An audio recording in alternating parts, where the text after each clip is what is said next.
త్యాగః, త్యాగము అని అంటే ఏంటంటే సన్యాసము అంటే ఇందాక చెప్పుకున్నట్టుగా ఒక వయస్సు మళ్ళిన తర్వాత చాలు, ఇది నాకు చాలు అని కొన్ని విషయాలన్నీ వదిలేసుకోవటాన్ని త్యాగంగా భావించాలి ఇక్కడ.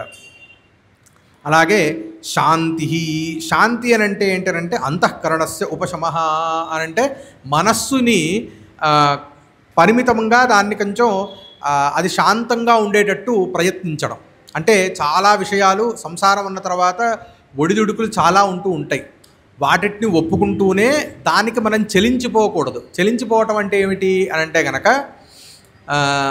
ఏదైనా మనకు ఒక బాధ కలిగితే డిప్రెషన్లోకి వెళ్ళిపోవటమో, ఏదైనా మనం ఏదైనా ఒక సక్సెస్గా మనం ఏదైనా ఒక మంచి విజయాన్ని కనుక పొందితే ఆ విజయంతో విర్రవీగిపోవటమో, ఇవన్నీ ఏమిటి అని అంటే కనుక ఆయా పరిస్థితులకి మనం లోబడి రియాక్ట్ అవ్వటం. అలాంటివి లేకుండగా మనకి సక్సెస్ వచ్చినా ఫెయిల్యూర్ వచ్చినా సరే మన మనస్సులో మాత్రము సమతౌల్యత అనేది కలిగి ఉండటాన్ని ఇక్కడ శాంతిగా పరిగణించాలి.